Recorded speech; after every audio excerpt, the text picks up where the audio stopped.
Cheap Investing Talk.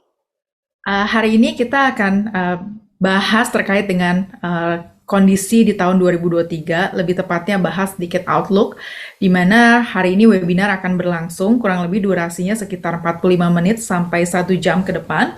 Dan webinar ini akan berlangsung dengan bahasa Indonesia, dan kita juga sudah hadir, ada dua narasumber yang sangat luar biasa, yakni Pak Saiful Adrian dari Presiden Director dari Credit Rating Indonesia dan juga Pak Thomas dari analis PT Ciptadana Sekuritas Asia. Dan hari ini juga saya akan berlaku sebagai moderator untuk memimpin webinar hari ini. Dan terima kasih juga untuk seluruh partisipan yang sudah join untuk mendengarkan webinar kita hari ini, dan tentunya juga untuk para nasabah yang mungkin hari ini tidak bisa join, kita juga nanti akan di-upload ke YouTube webinar hari ini. Dan untuk nantinya kita ada open discussion di akhir acara. Jadi teman-teman semuanya yang kalau misalnya ada pertanyaan, silahkan kalian tulis di kolom chat box. Nanti juga saya akan langsung tanyakan ke narasumber hari ini. Dan mungkin untuk mempersingkat waktu, sebelumnya dari Pak Thomas yang mungkin akan menjelaskan terkait dengan commodity outlook, karena kebetulan Pak Thomas ini juga analis dari sektor komoditas yang tentunya akan memberikan tanggapan dan juga pandangan terkait tahun depan. Karena kita kalau misalnya hari ini kita flashback, IHSG kita hari ini ditutup di 6812 dengan menguat sekitar 0,89%, di mana kita lihat juga untuk transaksi turnover hari ini di kisaran 15,42 triliun dengan beberapa saham yang aktif diperdagangkan, baik itu Bank Mandiri, Bank BRI, ada Bank BCA, ada Telkom, dan juga Bank BNI. Dan disertai kalau kita lihat selama bulan Desember ini berlangsung, sekitar 7 hari IHSG kita tuh merah ya, dalam arti pergerakannya cenderung mengalami pelemahan, namun di tanggal 12 hingga 13 sempat hijau, artinya 2 hari, lalu 14-15 merah lagi, dan hari ini berhasil hijau. Nah, nanti kita juga pengen tahu nih kondisinya seperti apa, tanggapannya kayak gimana dari Pak Saiful Adrian. Nah, mungkin untuk waktunya saya persilahkan untuk Pak Thomas terlebih dahulu untuk menjelaskan terkait dengan commodity outlook. Ya, selamat sore. Izin share screen dulu ya. Oke. Kelihatankah? Yes, kelihatan. Sebentar ya, ini komputernya nggak familiar, jadi sorry agak lama-lama dikit kalau misalnya agak lama. Oke, jadi singkatnya aja ya. Beberapa hari ini kita witness agak revival ya. Jadi coal berhasil balik ke harga di atas 400 dalam minggu ini ya. Itu dikarenakan oleh beberapa hal. Nomor satu, cuaca yang lebih dingin di Eropa, terutama di Inggris dan Jerman ya, yang melaporkan bahwa cuaca di sana tuh bisa lebih dingin 7,3 degrees below seasonal average ya. Nah ini jadi memang walaupun di sana itu pas zaman autumn demand for power-nya agak tidak sebesar di winter, jadi itu ngebuat natural gas reserve mereka bisa agak terisi kembali. Namun cuaca yang lebih dingin ini memberikan pressure yang terlebih ya di power generatornya di Eropa, sehingga kita melihat dengan adanya lonjakan demand listrik di sana, pembangkit listrik yang mereka yang sekarang tuh yang isinya seperti gas, nuklir, dan wind power ya, ini tidak mampu untuk mengatasi lonjakan yang sekarang ada ini. Jadi kemungkinan besar demand buat coal dalam waktu pendek ini akan naik ya dalam waktu pendek ini ya. Lalu juga ini juga memberikan support dan positif sentimen buat coal price. Nah, dari sisi China, di sana juga ternyata tuh kombinasi musim dingin yang lebih parah ternyata juga ada, dan ditambah lagi dengan pelonggaran kebijakan zero COVID di China ini membuat positif sign ya buat coal demand, karena dengan pulihnya economic activities, seharusnya juga power demand juga pulih ya di 2023 ini. Jadi kita melihat 60% dari China generation, power generation itu kan masih dari coal ya. Jadi seharusnya demand dari coal ini akan naik dalam waktu Desember sampai Januari ini. Nah, kita juga melihat kalau di graf kanan bawah ini itu coal stock inventory-nya mereka di China Six Major Power Plant itu tuh masih tergolong rendah ya. Nah, kalau kita lihat di tahun lalu di mana pas krisis energi ini rata-rata masih sama gitu loh, apa namanya, levelnya. Nah, jadi sebenarnya mereka di China sendiri itu masih belum krisis energi mereka masih belum out lah. Apalagi kalau misalnya mereka mau membuka economic activities kembali, seharusnya ini bisa memberikan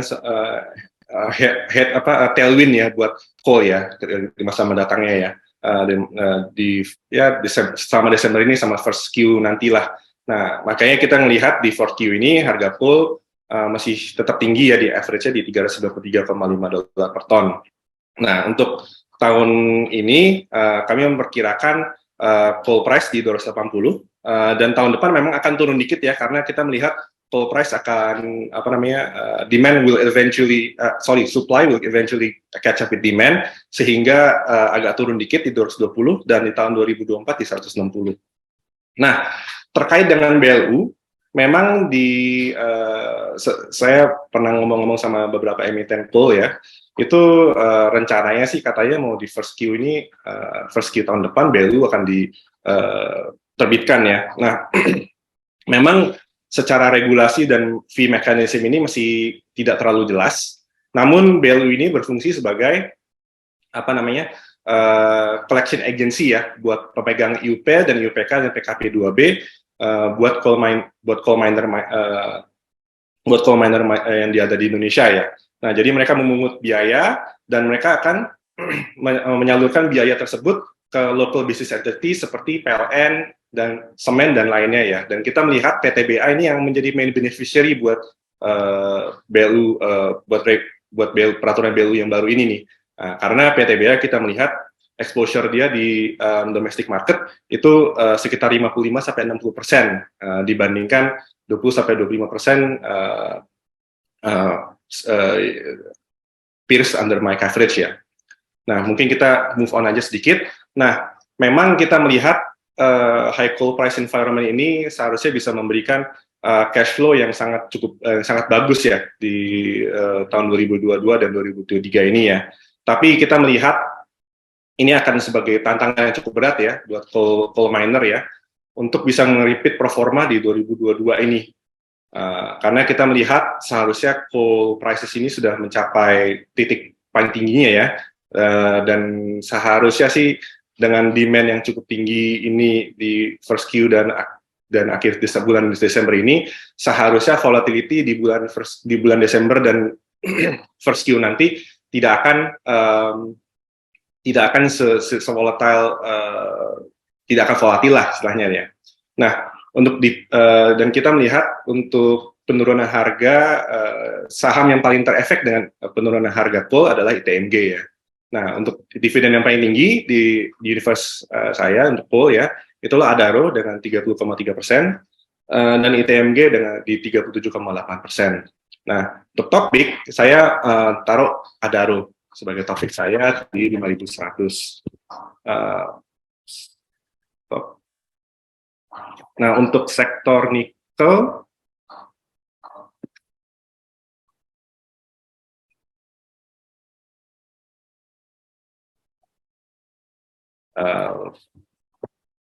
kelihatan tidak? Mungkin agak kendala teknik ya. Nah, memang untuk saya nggak usah pakai PowerPoint aja, langsung aja sendiri.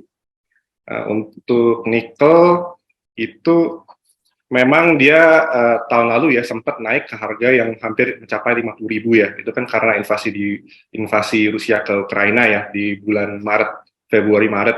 Cuman kita melihat harga nikel sempat terpukul jatuh ya ke level terendah mereka di 19.000 di bulan Juli. Namun itu karena ada beberapa hal ya, karena itu ketakutan lockdown dari China dan kenaikan suku bunga dan juga banjirnya class 2 nikel seperti nickel pig iron dan ferronickel, karena ekspansi yang cukup besar-besaran oleh company di China di Indonesia ya. Namun kita melihat memang beberapa waktu ini karena adanya pelonggaran kebijakan lockdown dan strong steel production dari India, ini bisa melunakkan penurunan harga dan berhasil mempertahankan harga nikel di atas rata-rata di atas 20.000 sejauh ini ya, di 4Q. Nah, what is the main driver for EV kalau begitu ya? Karena kalau kita melihat nikel ini ke depannya ya, nomor satu masih di EV. Nah, memang kalau kita lihat di tahun 2023 ini dan 2024 ini, 2023 ini industri secara keseluruhan pasti nikel secara keseluruhan pasti akan ada surplus ya. Namun seharusnya demand akan terkejar ya dalam 2 tahun ke depan, dan kami masih tetap bullish atas prospek nikel in the long run, karena saya tadi bilang tadi itu meningkatnya demand yang dipicu oleh pertumbuhan EV dapat support nickel price in the long run. Nah, maka dari itu kami memperkirakan nickel price di tahun ini di 22.000, tahun depan turun dikit di 20.500, dan di tahun 2024 itu 21.000. Nah, untuk stock pick di nickel sektor metal nikel, ada 2 stok yang saya pilih. Nomor 1 MDKA, karena mereka mempunyai proyek-proyek seperti emas, nikel, dan copper juga ya. Mereka memproduksi metal-metal seperti emas, nikel, dan copper, dan juga mereka mempunyai beberapa proyek seperti proyek copper mereka dan proyek IEM mereka, dan juga ada proyek-proyek nikel baru dan juga green nickel mereka yang nantinya itu akan cukup menarik. Nah, kedua adalah Antam, karena mereka mempunyai kemitraan dengan IBC dan CATL yang untuk mengembangkan baterai EV dan portfolio logam yang beragam. Mungkin dari saya itu aja dulu, Zab. Oke, thank you so much buat pemaparannya, sangat luar biasa, khususnya untuk sektor komoditi.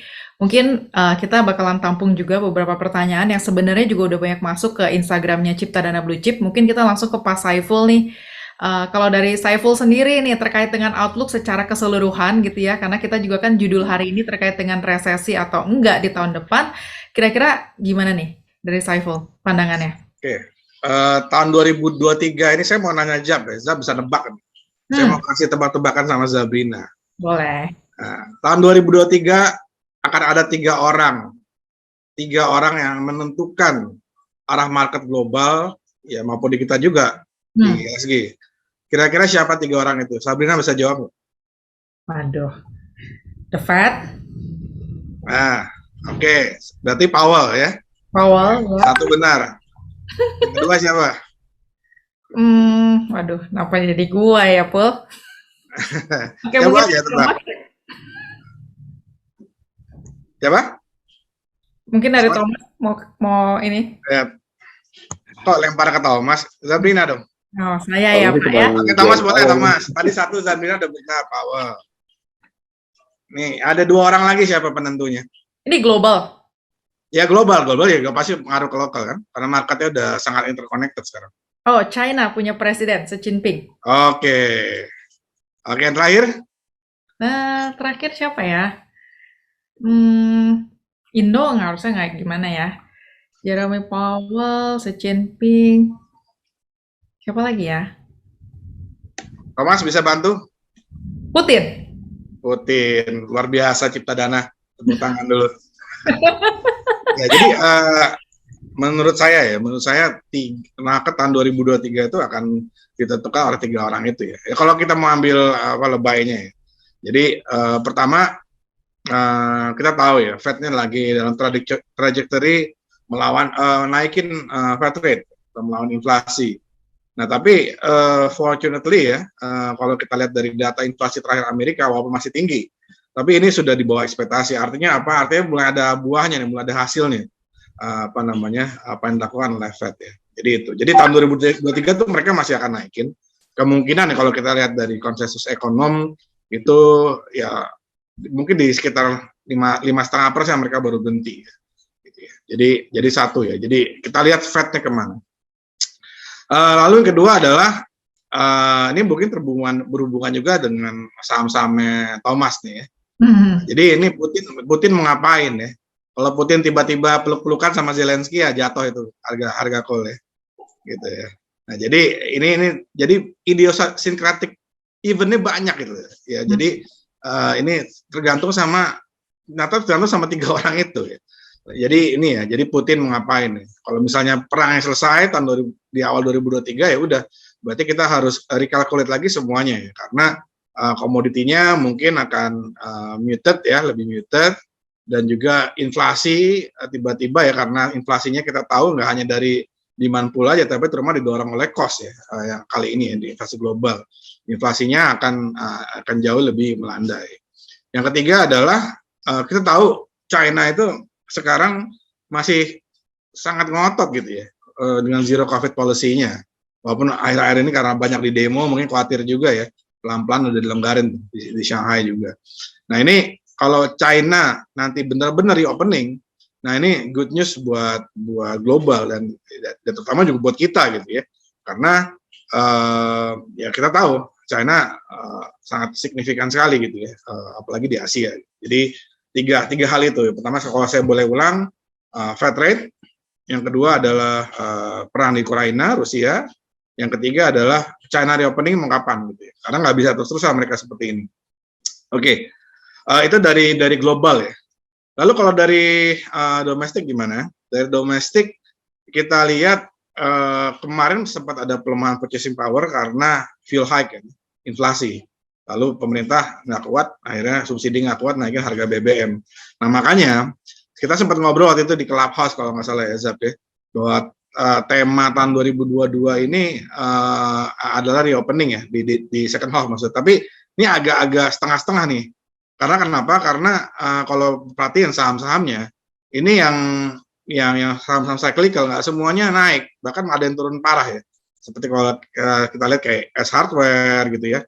Era ya, jadi ini masih kepukul gitu ya, nggak kejadian gitu tema reopeningnya. Kenapa? Karena ada pelemahan daya beli karena inflasinya meningkat signifikan di Indonesia ya, tentu saja karena paling baru kemarin harga BBM ya. Jadi kalau inflasi ya, harapannya adalah kalau inflasi nanti tahun 2023 baik di global maupun di kita itu sudah terkendali, nah ini tema reopeningnya bisa benar-benar mulai. Apalagi kalau China-nya reopening ya. Nah, jadi mungkin yang bisa teman-teman kasih watchlist ini adalah di sini kan hampir semua investor saham ya. Saham-saham yang ketinggalan gitu ya. Cyclical tapi laggard.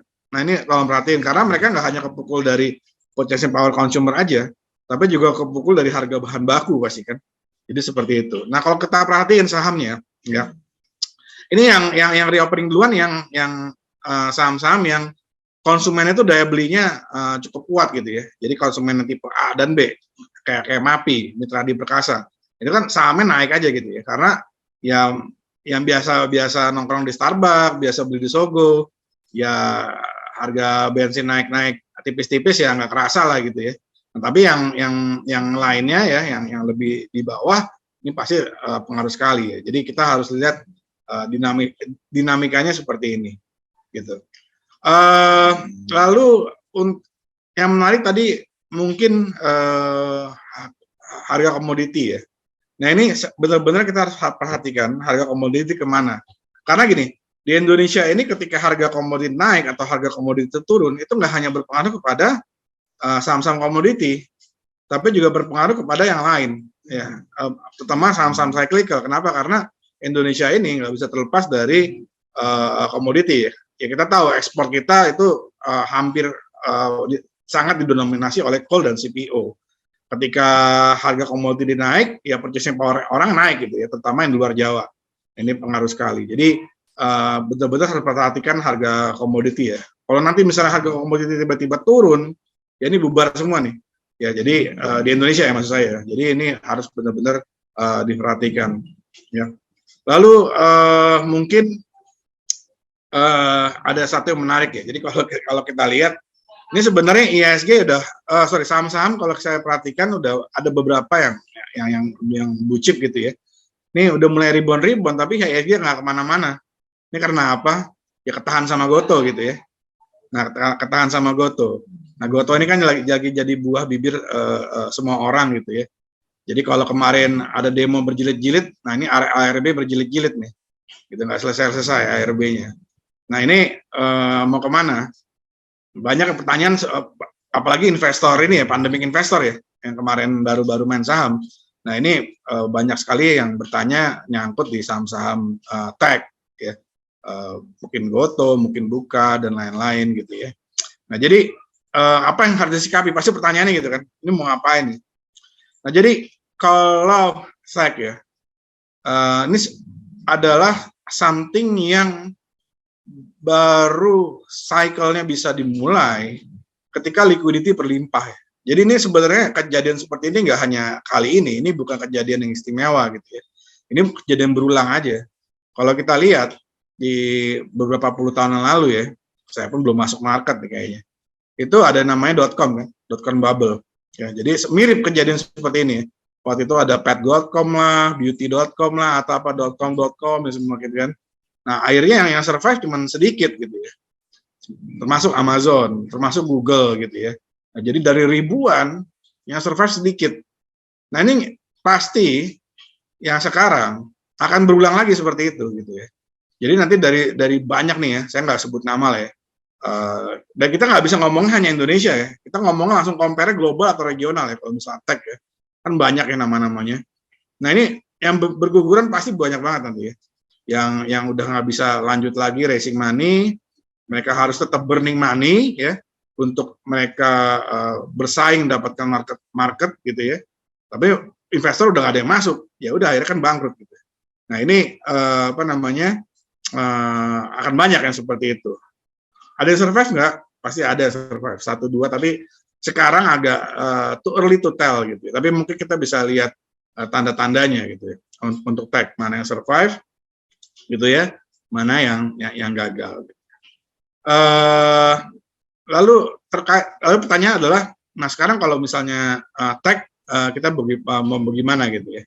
Karena ya terpaksa ngomongin tech. Kenapa? Karena yang nge-drag IHSG sekarang sebenarnya nggak bukan hanya tech gitu ya, terutama Goto yang karena market cap-nya udah di atas 100 triliun gitu. Nah, jadi mungkin kalau misalnya teman-teman, saya nggak mau bilang langsung jual aja gitu ya, cut loss atau tambahin beli gitu. Mungkin bisa analisa sendiri, tapi saya mau kasih sedikit bahan-bahannya.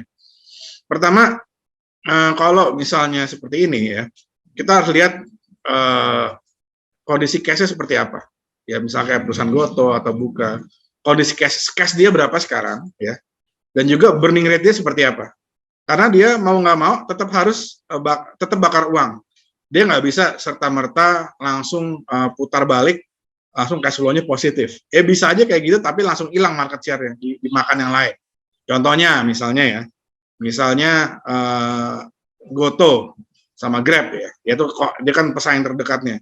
Goto memutuskan untuk oke lah langsung kita naikin biaya aplikasinya, kita naikin, lalu segala macam kita naikin, langsung over the night kita bikin cash flow-nya positif. Ya kabur semua konsumennya, kabur semua ke Grab yang masih bisa bakar duit gitu ya. Nah, kayak kan konsumen kayak seperti itu kan, nyari yang murah gitu. Nah, jadi ini harus diperhatikan. Jadi burning rate dia seperti apa, cash dia berapa? Kan karena begini, sekarang masanya udah beda gitu ya. Nggak semudah itu ya tech company raising money gitu. Karena ya liquidity-nya udah nggak seperti dulu ya. Kita tahu Fed udah naikin luar biasa gitu ya. Nah, jadi menurut saya seperti itu ya, teman-teman mungkin di sini bisa menimbang-nimbang sendiri apa yang harus dilakukan gitu ya.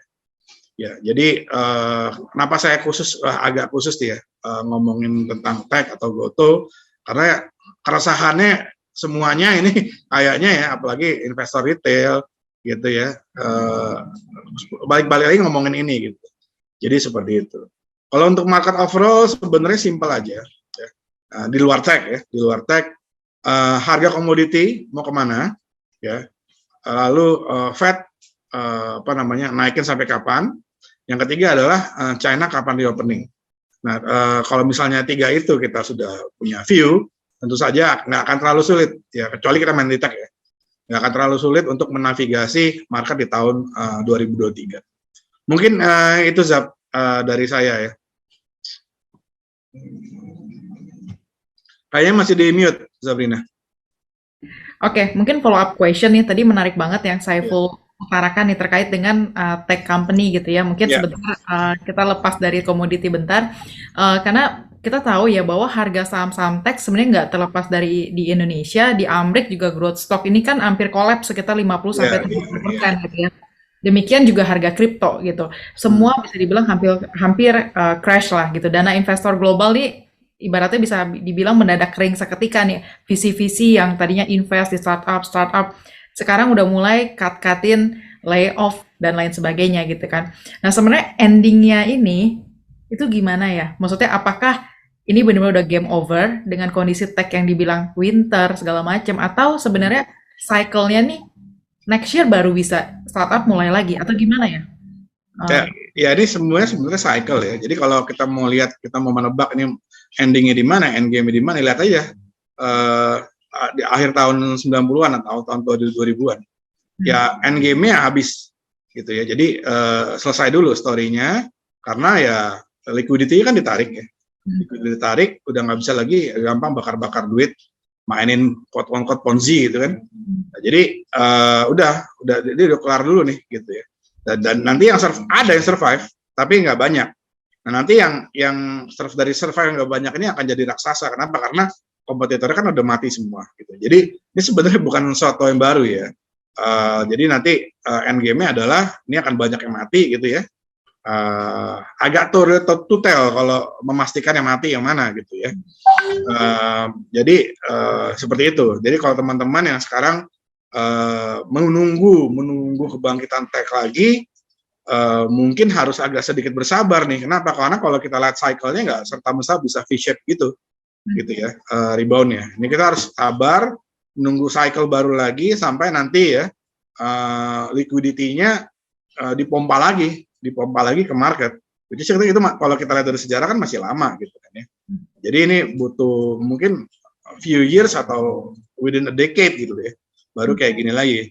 Dan kemarin juga nggak hanya sebenarnya liquidity yang diikuti oleh optimisme yang berlebihan gitu ya dari investor gitu. Karena yang nggak bisa disalahin juga karena memang liquidity-nya lagi banyak. Orang risk appetite-nya lagi naik semua gitu ya. Nggak hanya di Indonesia, di global juga. Nah sebenarnya kalau seperti ini ya, kita boleh gitu ya. Kita boleh, ini sedikit saya ini aja ya, apa yang saya percaya gitu ya. Nggak ada masalah kita investasi di something yang nggak ada cash flow-nya lah. Misalnya kayak contohnya tech yang masih burning money, atau mungkin worse lagi misalnya crypto gitu kan. Itu kan something yang nggak menghasilkan cash flow gitu kan. Something yang kita beli karena kita mengharapkan orang akan beli lagi harga lebih tinggi for whatever reason gitu. Nah itu nggak ada masalah, tapi kita harus tahu kita lagi ada dalam cycle mana ya. Ini orang-orang masih kapan nih kegilaan ini akan berakhir kapan gitu. Jadi kita harus tahu kapan kita keluar gitu. Ibaratnya misalnya kayak jumping the bandwagon, kita tahu nih bandwagonnya mau nyebur jurang gitu ya. Ya nggak ada masalah kita naik bandwagonnya, tapi sebelum nyebur jurang kita lompat duluan.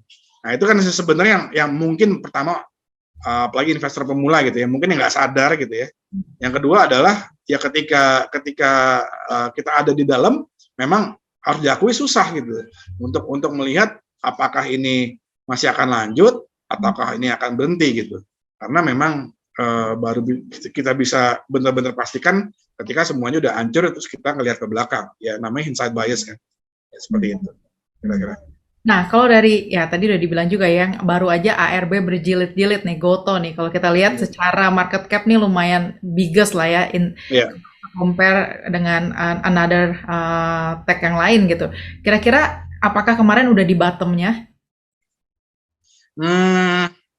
Saya ngasih jawaban menyenangkan, menyedihkan, atau saya mau jujur? Yang jujur, Al? Yang jujur saya nggak tahu. Kenapa? Karena skenario bisa banyak. Kita nggak mau skenario aja ya. ya. Skenario adalah begini. Tiba-tiba manajemen Goto, ini ada beberapa skenario ya. Jadi kita mikir bareng-bareng nih. Tiba-tiba manajemen Goto memutuskan untuk langsung bikin cash flow-nya positif. Nah, terus reaksi apa yang dilakukan oleh Grab nih atau oleh Shopee? Gitu. Mereka tetap bakar uang ya, atau mereka ngikutin, Goto mulai berbalik positif nih. Saham gue kan juga lagi hancur. Ya udah, quote on quote ya, bukan beneran ya. Secara nggak sengaja bikin kartel aja gitu. Jadi sama-sama cash flow-nya dibalikin jadi positif. Nah, itu kan indah buat semua kan. Nah, tapi kalau misalnya yang belajar MBA nih atau segala macam, ada yang namanya kan tit and tat gitu ya. Jadi strategi. Jadi kalau musuh kita melakukan apa, tapi kan kita nggak tahu musuh kita melakukan apa kan. Terus outcome terbaik, jalan terbaiknya gimana gitu. Nah, jadi seperti itu ya. Nah, itu skenario pertama. Skenario kedua adalah Grab, mereka tetap burning money ya, dengan harapan nanti ketika mau habis ada investor yang mau masuk. Ini kan teman masih tebak-tebakan kan. Nah misalnya oke kita mikir, misalnya ada investor yang masuk. Nah, investornya mau masuk harga berapa, gitu kan? Kita jangan lihat, kalau saham jangan lihat harganya sekarang tadinya 300 terus jadi misalnya berapa sekarang 90-an ya. Tapi ngeliat market cap-nya. Market cap-nya berapa? 100 triliun ya. Nah, dengan revenue segitu, itu pantas nggak market cap 100 triliun? Nah, ini kan masalah judgment kan ya. Nah, nanti investor yang mau masuk, mau harga berapa? Investor strategis maksud saya ya. Ya, misalnya, kita berandai-andai aja, Elon Musk gitu mau masuk gitu kan. Dia mau beli harga berapa?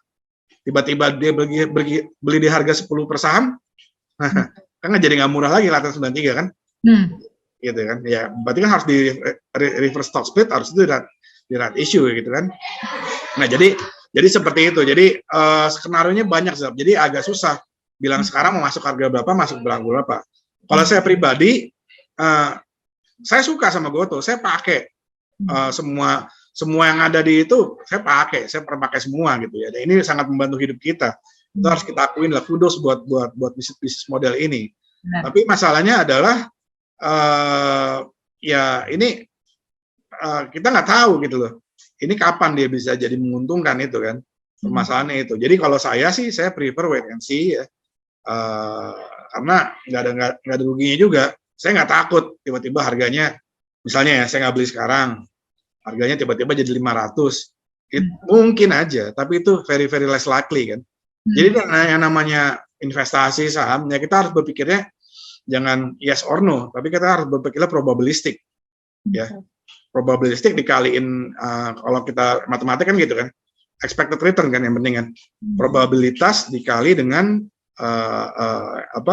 dengan nanti yang diharapkan ya, return yang diharapkan kan namanya jadi expected return. Jadi kita harus cari itu. Dan masing-masing kita mungkin berbeda gitu. Kalau misalnya ada orang yang saya mau ambil posisi banyak ya mungkin nggak wise kalau misalnya dia ngambil sekarang. Tapi kalau misalnya ada yang mau iseng-isengnya, cobalah anggap aja nih taruhan Argentina Prancis gitu kan. Ya kan sama aja kan gitu kan. Ya udah ambil sekarang aja, tapi kalau uangnya hilang ya nggak apa-apa juga gitu. Jadi jawabannya nuance nih. Tapi kalau misalnya sekarang, kalau saya tanya sih, saya ngambil nggak? Nggak gitu. Gitu aja. Oke. Jadi Goto ibaratnya di harga 96 sekarang posisinya masih wait and see lah ya, karena kita nggak tahu nih skenario ke depan seperti apa. Ya kalau saya masih wait and see gitu. Goto tuh bagus gitu ya. Ya bayangin aja. Ini menurut saya ini udah Goto nih bukan bank aja yang punya systematic risk ya. Kalau mereka sampai collapse, ini systematic risk buat negara ini loh. Yes. Kebayang lah, ya kan? Pedagangnya berapa yang di Tokopedia yang ngandelin dari situ ya kan, lalu abang Gojek ya kan. Nah ini gimana gitu kan kalau misalnya mereka sampai collapse, ini udah systematic risk gitu. Nah tapi ya kita kan sebenarnya belum melihat ujungnya, mereka bukan BUMN gitu kan, pemerintah nggak bisa langsung intervensi. Ini biar nggak ya saya nggak tahu ya, tapi menurut saya less likely. Gitu. Oke, mungkin bentar ya sebelum bahas ke komoditi lagi, ini agak seru juga nih. Gimana pandangan dari Ipul nih, dari Saiful ngelihat kondisi di mana company-company lain yang kebetulan di kategori blue chip dan invest di Gotoh. Salah satunya mungkin kita tahu Telkom. Kan Uh, terkena imbasnya nih ya, ngomong-ngomong. ya. Nah, gimana nih? Apakah gimana gitu insight-nya? Karena banyak banget nih berita-berita di artikel segala macam kalau Telkom ini menderita kerugian berapa T gitu disebabkan Ya, karena invest di Gotoh gitu. ya, kalau ruginya berapa sebenarnya bisa dihitung aja kan ya. Mereka masuk harga berapa, jumlah belinya berapa, sekarang harganya berapa. Itulah kerugian mereka dan memang itu non cash memang, tapi itu rugi gitu. Non cash tapi itu Jelas. rugi. Ya, itu ngurangin equity mereka kan. Kita invest di saham kan invest di equity. Ya, jadi teman-teman atau di sini Bapak Ibu harus consider itu gitu. Kalau untuk Telkom ya. Nah, jadi saya nggak ngomong political implication-nya nanti bagaimana enggak lah. Ini kita nggak ngomong ke arah sana. Tapi kalau misalnya mau lihat berapa value Telkom, ya itu harus dilihat gitu. Ya mungkin ya kalau misalnya mereka performanya lagi bagus, Gotoh ke 50 pun ya memang hurtful sih buat mereka ya. Triliunan pasti ruginya. Cuman ya mungkin mereka bisa ya inilah ya nggak terlalu sesakit kalau perusahaan itu nggak sebesar Telkom. Kalau menurut saya itu Zab. Gitu. Oke, oke. Oke, mungkin nanti lebih lengkapnya kapan kita bakalan diskusi juga nih lebih dalam lagi terkait dengan industri telekomunikasi karena kebetulan hari ini juga kita nggak ada analis Telkom nih ya. Mungkin nanti bakalan lebih seru kalau kita undang langsung analis Telkom. Nah, balik lagi ke komoditi nih karena di sini ada Bapak Thomas. Ada pertanyaan dari investor gitu. Tadi Thomas sendiri bahas terkait dengan ASP call yang mungkin diprediksi turun di 2023 gitu ya, kalau kita compare dengan tahun ini gitu. Saya pengaruhnya seberapa signifikan sih ke bottom line gitu? Apakah mungkin nanti akan dari Thomas sendiri ataupun dari analis-analis sekuritas lainnya juga akan mulai mendowngrade untuk target price dari sektor komoditi gitu, khususnya call ya? Gini, kalau dari segi profitability sudah pasti tahun 2023 ini tidak akan setinggi 2022.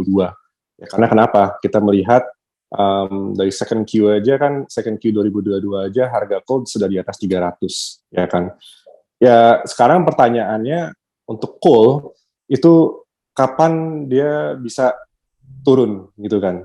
Ya, nah sekarang ini puji Tuhan karena ada musim dingin yang lebih hebat di dan inventory problem di China ya, di Eropa dan di China itu harga coal bisa lebih tinggi gitu kan. Nah seperti tadi Pak Saiful bilang itu semua ini bergantung sama Putin. Kalau Putin Putin dan relationship Australia dan China lah istilahnya ya. Nah kalau misalnya Putin dan Barat damai ya coal dari Rusia banjir ke Eropa ya dan gasnya mereka ya. Jadi kan gasnya mereka itu supplier utama ke Eropa. Banjir ke Eropa lagi.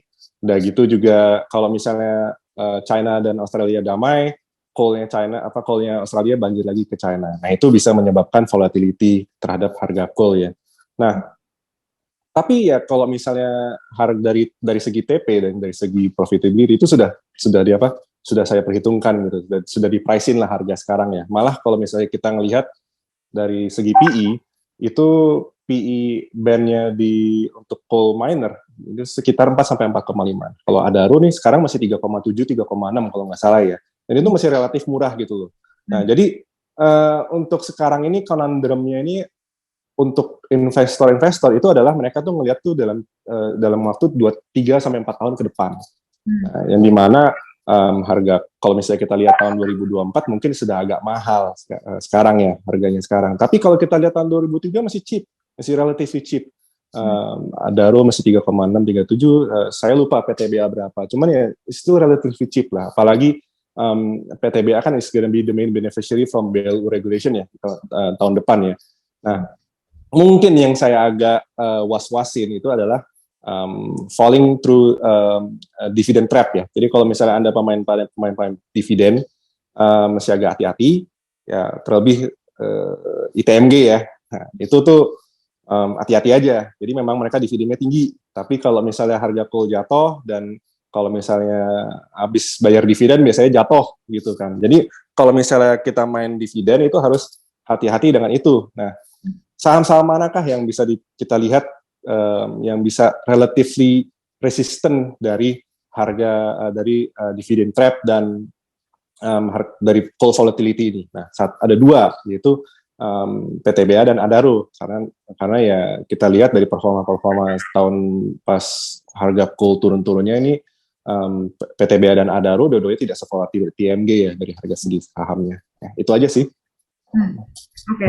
Tadi beberapa kali di-mention Adaro, PTBA, dan juga ITMG nih. Gimana nih sama kamu gitu? Sementara kalau lihat secara harga, Adaro tuh udah lumayan, kenaikannya lumayan signifikan lah ya. Kita lihat kalau last year. Nah, kalau Harum nih agak nggak kemana-mana sebenarnya nih. Ini lebih ke ya mungkin.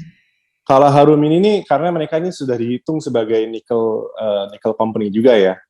Nah, tapi ini Harum ini kerugiannya mereka itu adalah mereka tuh nickel they are class 2 nickel producers. Nah, class 2 nickel producers ini adalah nickel yang sekelas yang produknya kayak bangsanya ferronickel atau NPI yang banyak sekarang di Indonesia ya.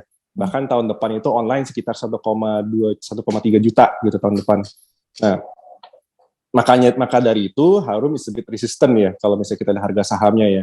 Nah, tantangan mereka itu adalah kedepannya memang mereka akan hinting akan masuk ke HPAL ya.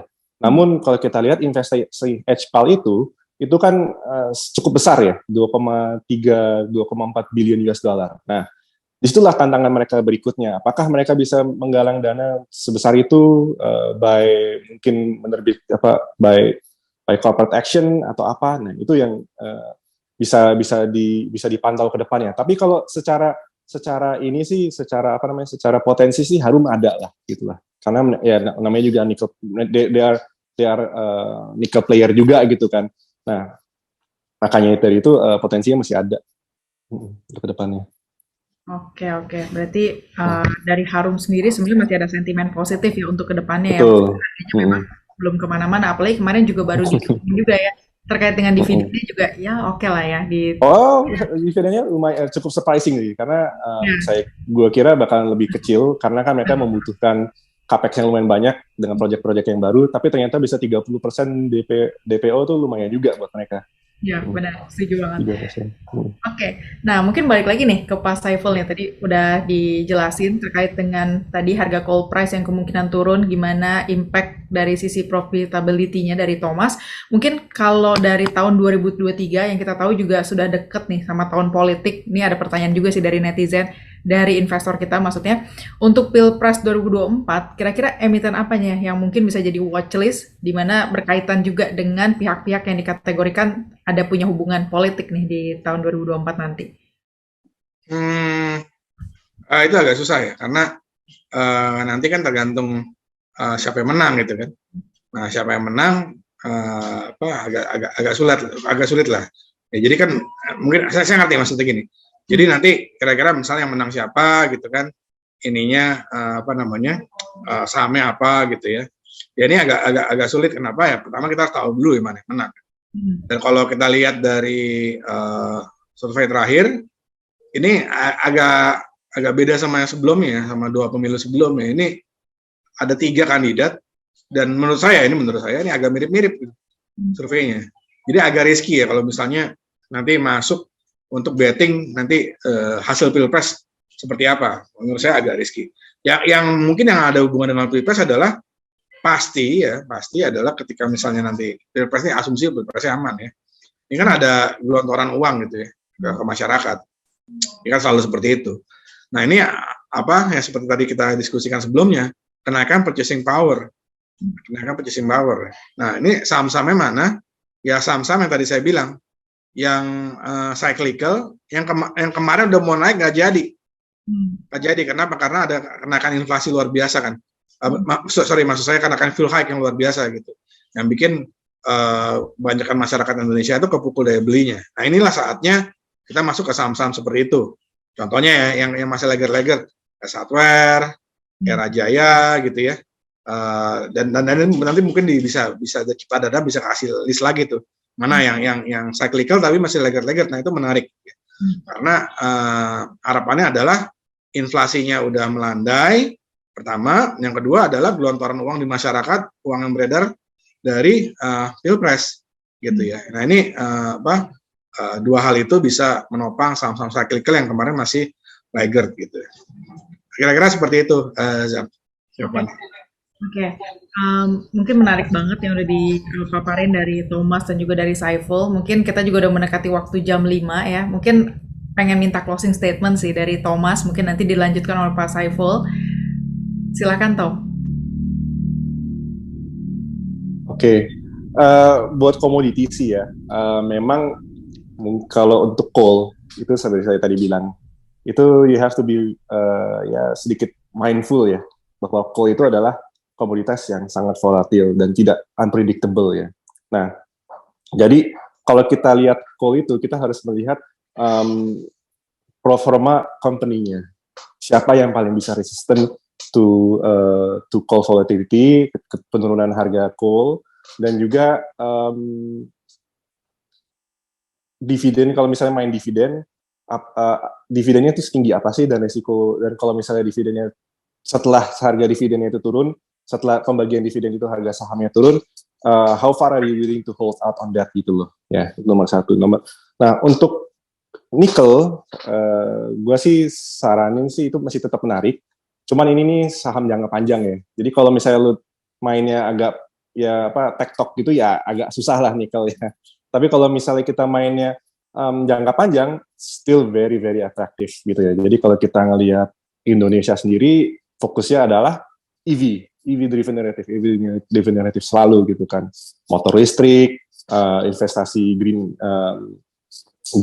path energy gitu, dan sebagainya lah gitulah. Nah itu yang ngebuat sebenarnya nikel ini masih sangat menarik dalam jangka panjang gitu kan. Nah kita kalau misalnya kita lihat emiten-emitennya juga, kita juga mesti lihat nih proyek mereka di belakang apa aja. Nah kalau misalnya kita lihat MDKA dan Antam, itu tuh masih sangat menarik gitu kan, karena mereka mempunyai proyek-proyek yang di backing oleh pemerintah nomor satu. Begitu kalau misalnya MDKA itu ya menarik karena mereka ya proyek-proyeknya besar, dan ya kalau misalnya saya jelasin mesti panjang lagi gitu. Ya itu sih menurut saya sih. Oke, thank you dari Thomas. Mungkin dari Saiful gimana? Ya, kalau saya mungkin singkat aja ya. Jadi saya tadi suka tuh kata-kata Thomas, mindful gitu ya. Jadi memang di pasar modalnya harus mindful, karena ya challenge-nya banyak ya. Bukan something yang apa ya? Bukan something yang susah gitu ya. Sebenarnya investasi pasar modal ya. Tapi something yang kita harus belajar ya. Dan tadi ya, mindful. Jadi sebenarnya di pasar modal ini selalu, kalau kita lihat ya, kan pasar modal itu cycle ya, selalu dikotomi dua hal ya, story base ya, atau current fundamental. Jadi ketika saham-saham yang lagi populer itu adalah story base, biasanya yang current fundamental ini yang nggak terlalu punya story yang seksi agak ditinggalin orang. Tapi ketika yang story base-nya itu nyelam, nah saatnya lah timbul nih yang andalannya adalah current fundamental. Nah kalau sekarang di mana? Sekarang kalau menurut saya yang story base doang habis. Jadi harus tunggu nanti cycle berikutnya, entah 1 dekade lagi atau beberapa tahun lagi. Nah, jadi sekarang back to current fundamental. Ya boring thing sih, tapi ya itu dia. Pertama, cash flow-nya seperti apa, leverage levelnya seperti apa, corporate governance seperti apa. Nah itu back to investor sekarang back to fundamental lagi. Jadi melihat yang seperti itu ya. Jadi yang hanya cuma story base itu ada tempatnya gitu, ada masanya. Tapi sekarang sedang tidak masanya, sudah lewat masanya. Akan datang lagi, pasti akan datang lagi. Nanti nggak tahu bentuknya apa gitu. Roketnya Elon Musk atau apa, saya nggak tahu gitu ya. Tapi yang jelas sekarang kita back to fundamental. Jadi temanya itu 2023 and beyond, back to fundamental gitu. Thank you so much buat pemaparannya dan juga insight-nya dari Saiful dan juga dari Thomas. Sekali lagi tahun 2023 mungkin bisa dibilang back to old economy juga. Back to basic. Back to basic ya. Jadi nggak ada tuh new economian. Jadi lebih ke back to old economy karena semuanya back to basic fundamental, dan semua akan perhatiin lebih ke arah kondisi keuangan dan kondisi kesehatan dari sisi perusahaan tersebut gitu ya. Mungkin thank you so much juga buat seluruh partisipan yang hari ini join. Hari ini webinar di penghujung akhir tahun, Dan semoga apa yang kita sampaikan dan sharing pada hari ini juga tentunya bisa bermanfaat buat jadi bahan pertimbangan investasi. Dan jangan lupa juga nantikan juga nanti webinar-webinar selanjutnya yang tentunya mungkin bakalan nanti akan ada Pak Saiful lagi dan juga narasumber lainnya yang sangat luar biasa, begitupun juga dengan Thomas. Mungkin sekian dari kami Cipta Dana Blue Chip. Terima kasih dan early Merry Christmas lah ya buat semua partisipan dan juga teman-teman yang merayakan. Thank you, Paul. Terima kasih.